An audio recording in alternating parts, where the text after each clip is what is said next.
अभी तक आपने देखा कि कैसे अब सिसोदिया ईडी के शिकंजे में फंस चुके हैं। ईडी को सिसोदिया की 7 दिन की रिमांड मिली है, लेकिन अब आपको दिखाते हैं ईडी के टारगेट पर तेलंगाना के सीएम केसीआर की बेटी के कविता है। ईडी ने के कविता को 11 मार्च यानी कल पूछताछ के लिए बुलाया है।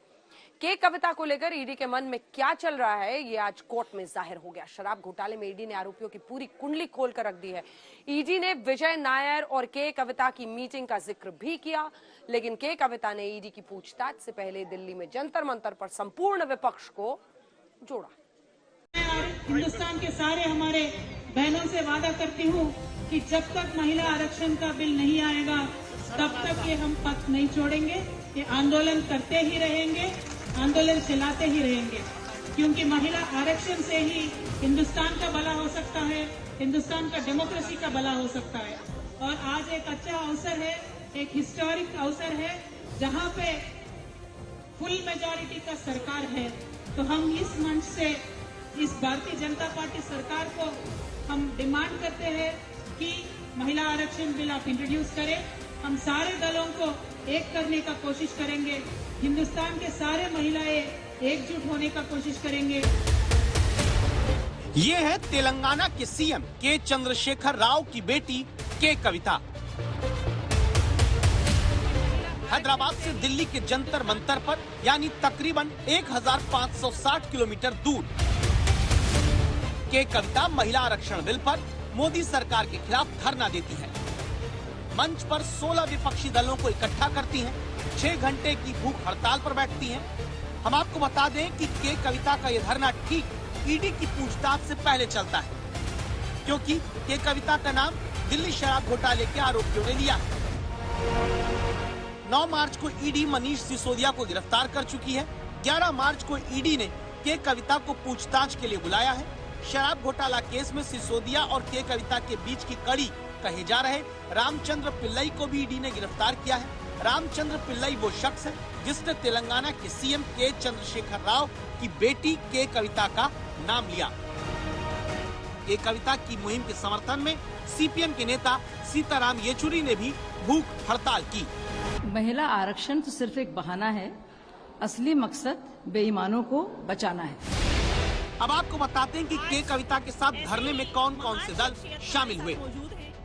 आम आदमी party, Samajwadi party, Akali Dal, PDP, national conference, TMC, JDU, NCP, CPM, CPI, RLD, Shiv Sena का उद्धव गुट।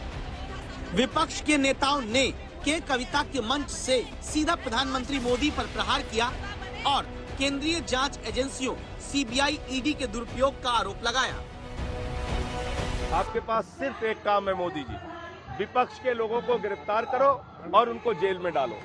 ईडी, सीबीआई को आपने अपना तोता मैना बना लिया है और बीजेपी के लिए एक सिद्धांत बना दिया मोदी जी ने, जो जितना बड़ा भ्रष्टाचारी वो उतना बड़ा पदाधिकारी। हेमंत विश्व शर्मा पे वाटर घोटाले का आरोप लगाते हैं, उनको सीएम बनाते हैं।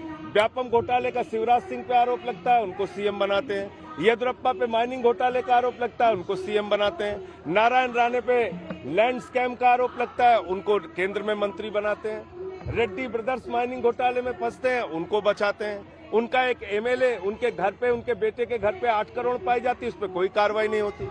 और सारी पॉलिटिकल पार्टीज को सिर्फ सीबीआई से, ईडी से डराने का काम करते हैं। अडानी जो उनका मित्र है उसको बचाने का काम करते हैं। मैं ये पूछना चाहता हूं कि अगर आपने घोटाला किया है, अगर आपने भ्रष्टाचार किया है, तो क्या आपको इसलिए नहीं पकड़ेंगे क्योंकि आप अपोजिशन पार्टी में हैं? आप बार बार ये कहकर कि हम तो अपोजिशन में हैं और इसलिए एजेंसियां हमारे ऊपर आ रही हैं, क्या आप इससे बच जाएंगे? आपने भ्रष्टाचार अगर नहीं किया तो आप ये कहिए कि हम हर जांच को तैयार हैं, हम जाएंगे ईडी के पास में, सारी बातों का जवाब देंगे। जंतर मंतर पर के कविता के साथ 16 विपक्षी दल मोदी सरकार को घेरते हैं और दिल्ली की राउज एवेन्यू कोर्ट में ईडी शराब घोटाले की परतें उधेड़ने के लिए सिसोदिया की रिमांड मांगती है। बड़ी बात ये कि ईडी की दलीलों में के कविता का नाम आता है और के कविता से ईडी दिल्ली शराब घोटाले में 11 मार्च यानी कल पूछताछ करेगी। आइए आपको सुनाते हैं ईडी के वकील जोहेब हुसैन ने क्या कहा। सिसोदिया का असिस्टेंट विजय नायर इस पूरी साजिश को कोऑर्डिनेट कर रहा था। इस घोटाले में सरकारी तंत्र, बिचौलिए और कई अन्य लोग शामिल हैं। ये साजिश नायर, सिसोदिया, तेलंगाना के चीफ मिनिस्टर के चंद्रशेखर राव की बेटी के कविता और कई दूसरे लोगों ने मिलकर रची। दक्षिण के ग्रुप ने आप नेताओं को 100 करोड़ की घूस दी। एक ग्रुप बनाया गया ताकि दिल्ली में 30% शराब कारोबार चलाया जा सके। दस्तावेज दिखाते हैं कि नायर ने सिसोदिया के प्रतिनिधि के तौर पर के कविता से मुलाकात की। नायर के कविता को यह बताना चाहता था कि सिसोदिया किस तरह से लिकर पॉलिसी को प्रभावित कर सकते हैं। के कविता के ऑडिटर बुच्ची बाबू ने बताया कि मनीष सिसोदिया और उनके बीच राजनीतिक तालमेल था और ईडी ने दलीलों के बाद सिसोदिया की 7 दिन की रिमांड ले ली। लेकिन इससे पहले ईडी 2 राउंड में सिसोदिया से 14 घंटे पूछताछ कर चुकी है।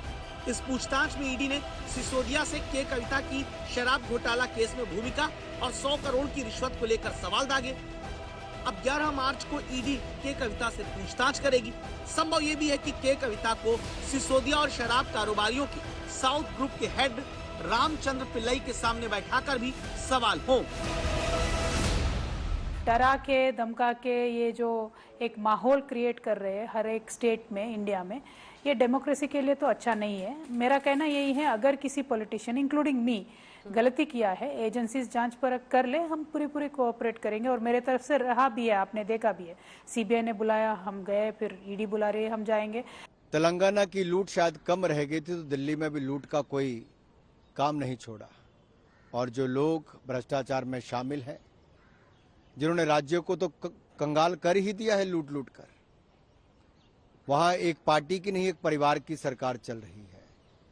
अगर किसी के ऊपर इतने गंभीर आरोप शराब घोटाले के लगे जिसमें दिल्ली के उप मुख्यमंत्री गिरफ्तार किए गए हैं, अन्य लोगों को गिरफ्तार किया गया है, ये तो वही है कि घोटाला भी करते हैं और खुद ही अपने आप को ईमानदार भी बताते हैं, जजमेंट भी खुद ही सुनाने की बात करते हैं। के कविता कह रही है कि वो जांच में सहयोग करेंगी। हम आपको बता दें कि इससे पहले 12 दिसंबर को सीबीआई भी के कविता से हैदराबाद में करीब 7 घंटे पूछताछ कर चुकी है। अमित भारद्वाज के साथ मुनीश पांडे, दिल्ली आज तक।